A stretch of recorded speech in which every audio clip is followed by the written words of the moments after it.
Olá, muito boa noite, bem-vindo a mais um lateral esquerdo. Hoje temos a honra de ter connosco o Filipe Martins, antigo treinador do Real Massamá, o último clube que treinou. Temos, como sempre, habitualmente connosco o grande Pedro Bolsas. Filipe, vamos já começar aqui por ti. Tu começaste a galopar, começaste no Real Massamá também, a treinar os juvenis. Foste galopando escalões até chegares aos séniores. Nos séniores sobes de divisão e chegas a uma segunda liga. A pergunta é, primeiro, qual é que foi a tua maior dificuldade assim que iniciaste como treinador? A minha maior dificuldade foi conseguir sair do Belas, onde eu me iniciei, para ter o convite, e foi uma situação caricata até, ter o convite por parte do Real para treinar os juvenis, que era uma equipa que tinha muita ambição. E, aquela geração dos juvenis do Real, porque era uma equipa que toda a gente tinha muita esperança que pudesse fazer um brilharete nessa época. Isso para mim foi muito importante ter tido esse convite, porque nessa época que eu vou para os juvenis do Real, nós conseguimos ter o apuramento inédito, afastando o Sporting da segunda fase do campeonato. E para mim a maior dificuldade foi mesmo ter conseguido sair do Belas, porque tive 3 anos no Belas, e ter tido uma oportunidade num clube como o Real. E deixa-me acrescentar que é, se me permites, quase um autêntico conto de fadas, e é a prova de que por vezes a meritocracia ainda vinga, porque o Filipe chega aos juvenis do Real e de lá até aos séniores vai subindo patamar a patamar, mas sempre fruto dos bons resultados que obteve. E não foi? Nos juvenis conseguiu o tal apuramento que ele falava, e eu recordo que foi a única vez que o Sporting ficou fora da fase final do apuramento de campeão, foi porque a equipa do Filipe eliminou o Sporting nessa fase. E, portanto, teve mérito e foi chamado para os Júniores, onde faz uma época onde cumpre os objetivos, chega aos séniores, primeiro ano campeão nacional, e, portanto, muitas vezes é dito e acontece que nem sempre é pela meritocracia que as pessoas chegam lá acima, mas de todos os casos que eu conheço, o Filipe é aquele treinador que subiu mesmo pelo seu próprio pulso, ninguém lhe deu nada, e ele apresentou trabalho, apresentou competência e chegou lá acima de uma forma inteiramente justa, e dou-lhe os meus parabéns por isso. Obrigado. Filipe, e o que é que sentiste quando passas dos escalões de formação para os séniores e conseguindo logo nos séniores ter bastante sucesso, sendo campeão? Eu tive ali 2 meses, foram os 2 meses de férias, estive um bocadinho apreensivo em relação a isso, porque é sempre difícil fazer essa transição dos júniores para os séniores, e estava ali um pouco na expectativa de como seria recebido pelos jogadores séniores. Há sempre aquela coisa, a treinador vem dos júniores, a parte da liderança é muito importante. Estive ali na expectativa, desde o primeiro dia que tive o contacto com eles, olhos nos olhos, senti que a minha mensagem passou e que a minha liderança iria passar tranquilamente. E depois fui fiel a mim próprio, fui a pessoa que sou sempre, uma pessoa tranquila.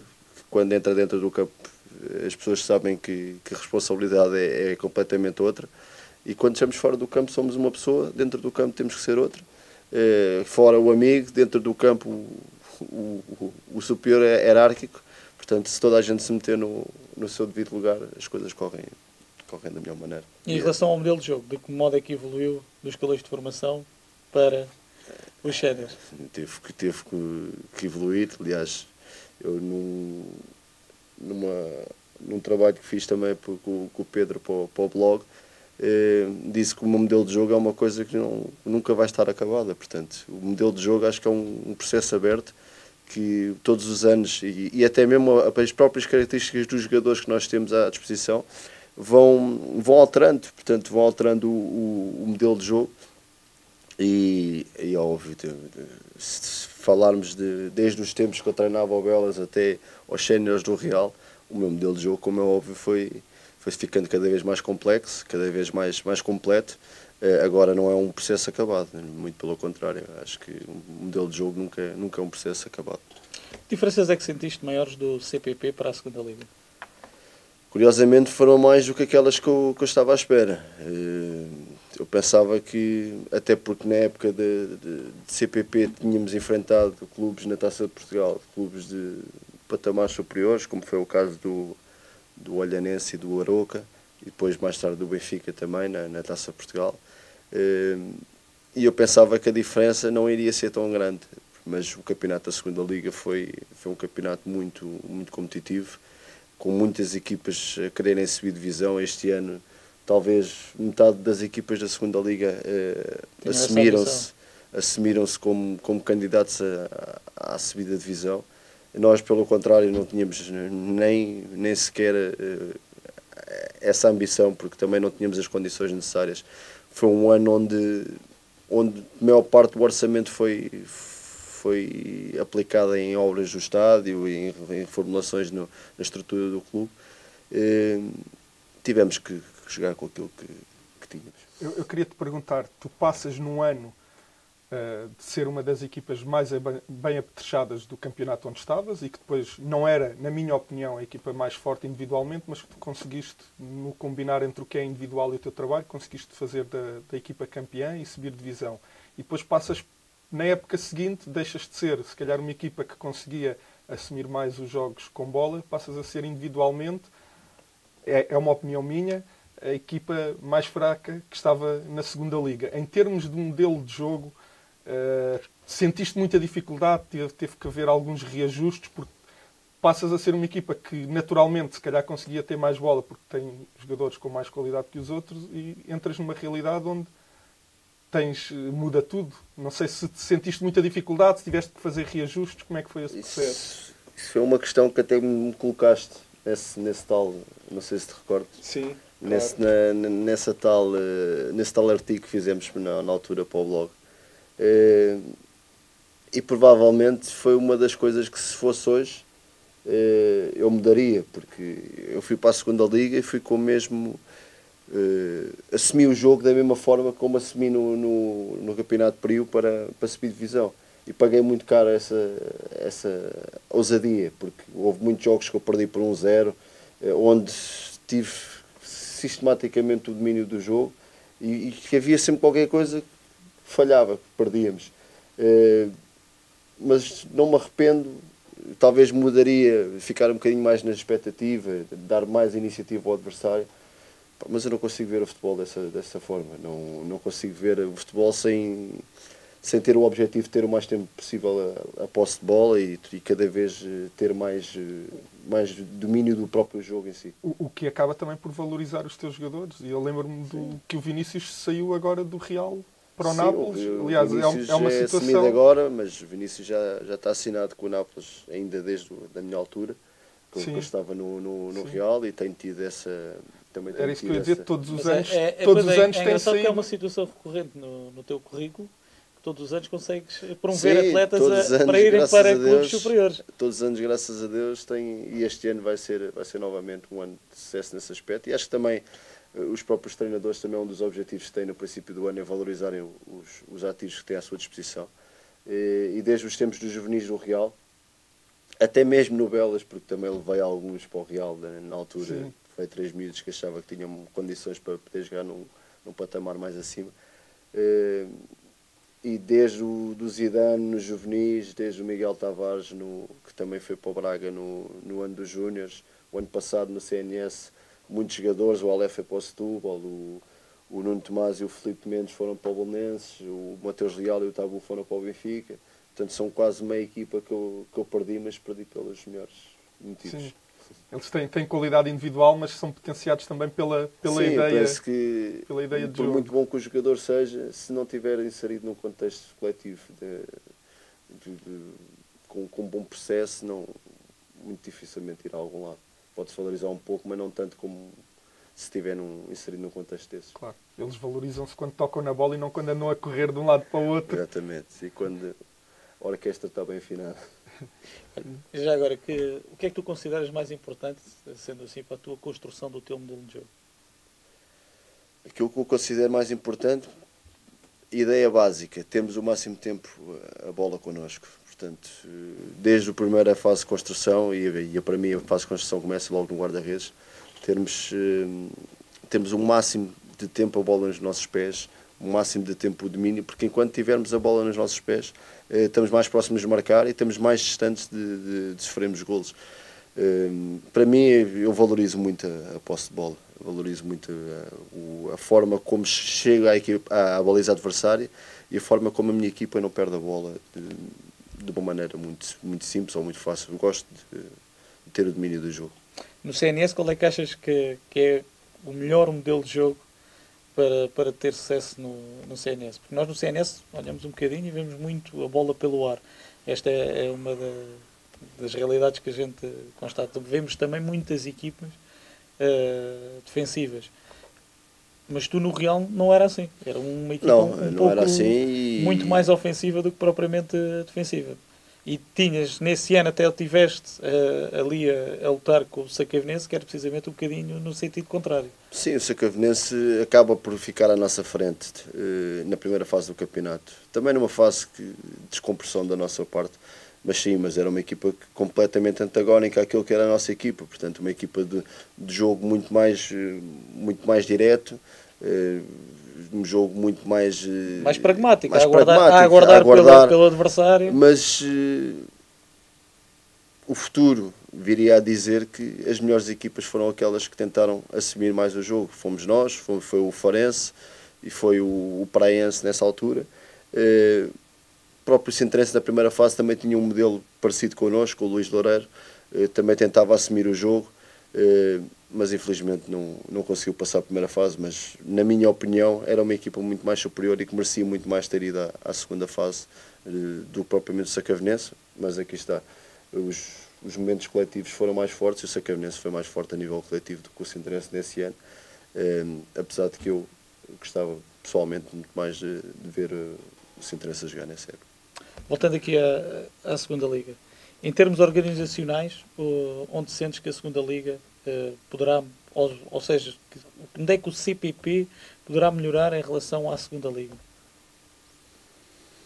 Eu acho que principalmente, eu senti muita diferença em relação à segunda Liga em todos os aspectos, mesmo na própria organização dos jogos, muito mais cuidados, os árbitros também muito mais profissionais, muito mais focados naquilo que era o objetivo.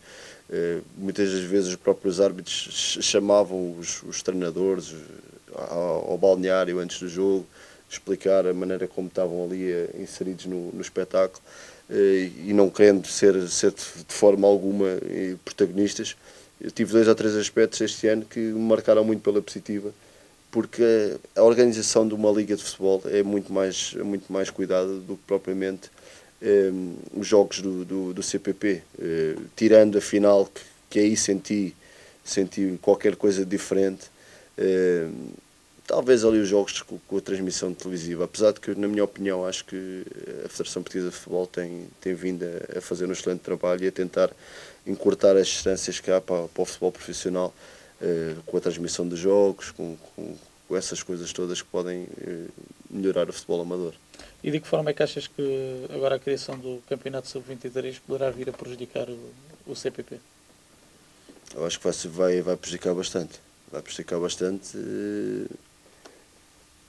até mesmo a nível financeiro, na minha opinião, porque os jogadores que poderiam ser dos júniores não tinham colocação, acabavam sempre por ir para clubes de CPP e muitos deles até emprestados e a custo zero para os clubes.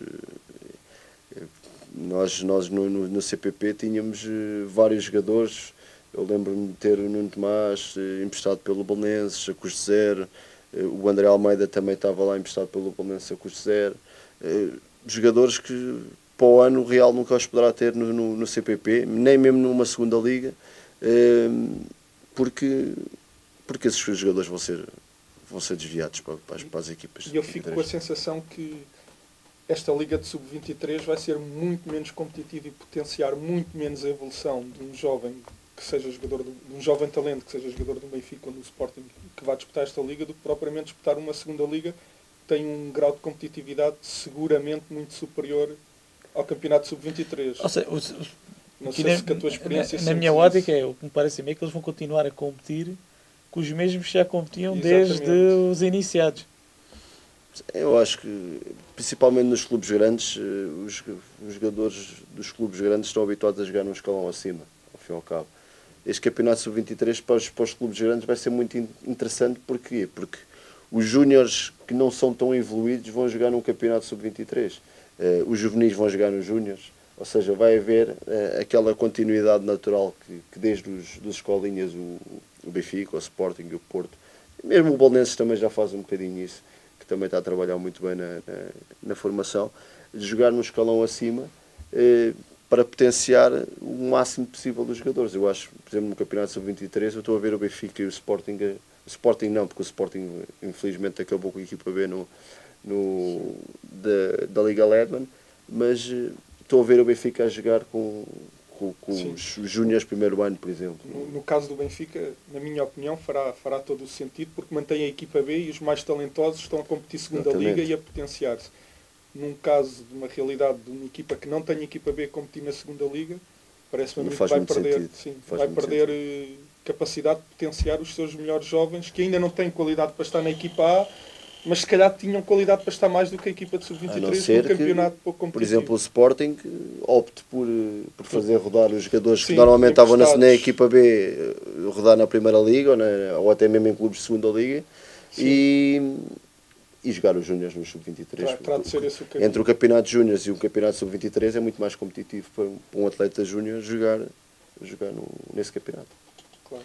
Bem, mas vamos voltar aqui um bocadinho atrás e falar mais um pouco sobre o Filipe. Filipe, como é que é a tua semana de trabalho? Como é que costumas programar a tua semana de trabalho?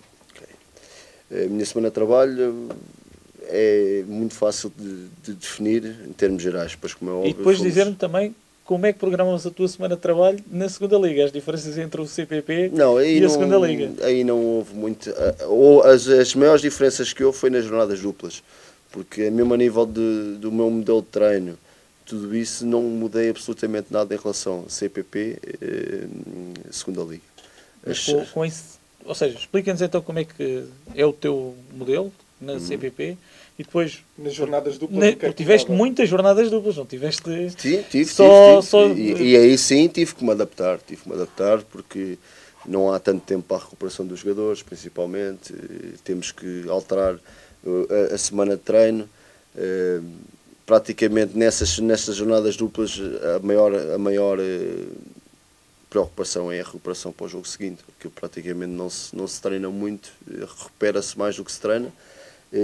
Nesse sentido, mas no microciclo normal, segunda-feira folga, terça-feira recuperação para os jogadores que jogaram, apesar de não fazem só recuperação, portanto fazem uma parte do treino, a parte depois final, porque eu não gosto muito de separar o grupo, não gosto muito de diferenciar os jogadores que jogam e que não jogam, insiro numa primeira fase toda a gente nos mesmos exercícios, depois numa parte final fazemos a tal recuperação dos jogadores que jogaram mais tempo no fim de semana.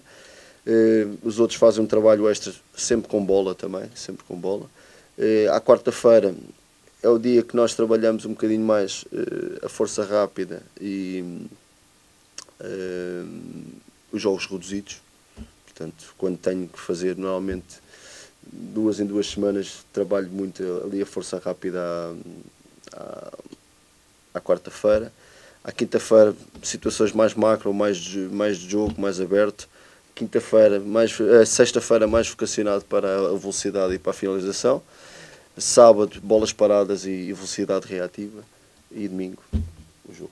Um fim de semana, numa semana normal, portanto, no microciclo normal. E agora faço a pergunta, e quando na segunda Liga tinhas a jornada dupla, como é que trabalhavas ou como é que mantinhas os atletas que teoricamente não jogavam menos, como é que conseguias que eles mantivessem a mesma forma e a mesma regularidade? Normalmente tentava, nessas semanas, tentava marcar um jogo de treino à segunda-feira. À segunda-feira costumava marcar um jogo de treino onde dividia o grupo, portanto quem tinha jogado no fim de semana não entrava nesse jogo de treino, e tentava fazer um jogo de treino para quê? Para depois toda a gente ter mais ou menos o mesmo volume de jogo durante essas semanas. Já pensava um bocadinho mais à frente, portanto um jogador que eu tivesse a pensar que ia jogar na quarta-feira, por exemplo, na segunda-feira já não jogava tanto, mas o banco e aqueles que eu pensava que não iriam ser convocados, jogarem praticamente o jogo todo nessa segunda-feira ou numa quinta-feira, a seguir um jogo de quarta. Portanto, fazer um treino conjunto, assim, digamos. Talvez, e às vezes até acordava com o treinador adversário um bocadinho menos tempo, fazer 2 partes de 35 e dar 70 minutos a esses jogadores. E a outra equipa, fazer um trabalho, um treino direcionado para a recuperação também. E não achas que havia muitos excessos de jogos na segunda liga, ou seja, com Taça de Portugal, Taça da Liga, a liga com... Tu apanhaste 22 equipas. Se calhar para não, quem tinha este ano 20, curtinho, este ano 20. Este ano 20 este ano 20 são 38 jogos de campeonato, que é bastante. Mais Taça da Liga, que tiveram aquele azar que também foram eliminados na secretaria. Pronto, isso também foi um episódio que marcou também muito, porque é sempre chato, principalmente para os jogadores e para a equipa técnica, até mesmo para o clube a nível financeiro. Fazer um brilharete daqueles e depois no dia seguinte ter o espectro de perder uma oportunidade de jogar contra a Benfica, contra o Braga, contra Setúbal, depois dominámos o Belenenses no Restelo. Isso foi a maior facada que levámos este ano, sem dúvida nenhuma. Em termos emocionais, sim, nas semanas seguintes, a equipa... Mexeu muito. Demorámos muito tempo, até porque depois aquilo arrastou-se muito com processos e com recursos e com tudo isso. Sim, porque o Belenenses chegou um momento que estava a dizer que até desistia. Sim, o Belenenses, por vontade deles, ou pelo menos por aquilo que eles transmitiram cá para fora, não iria fazer nenhum recurso. Mas, como é óbvio, isso era um assunto que não podia passar ao lado da Liga Portuguesa de Futebol e não era preciso o Belenenses ter-se metido no assunto, porque naturalmente iria ser averiguado e naquelas semanas prejudicou bastante o trabalho. Prejudicou bastante. Porque era quase... Praticamente todos os dias os jogadores estavam a perguntar se já sabia alguma coisa, se havia novidade, ou seja, muito o foco que deveria estar só no jogo, estava no jogo, mas também estava muito nessa. E então quando saiu o sorteio e ficámos à condição, quando sai Benfica fora, Braga fora e Setúbal em casa, o facto de podermos ir à Pedreira jogar e jogar no Estádio da Luz, jogadores que nunca pisaram aqueles jogadores palcos, nunca sequer pisaram aqueles palcos, até mesmo para mim foi uma grande facada.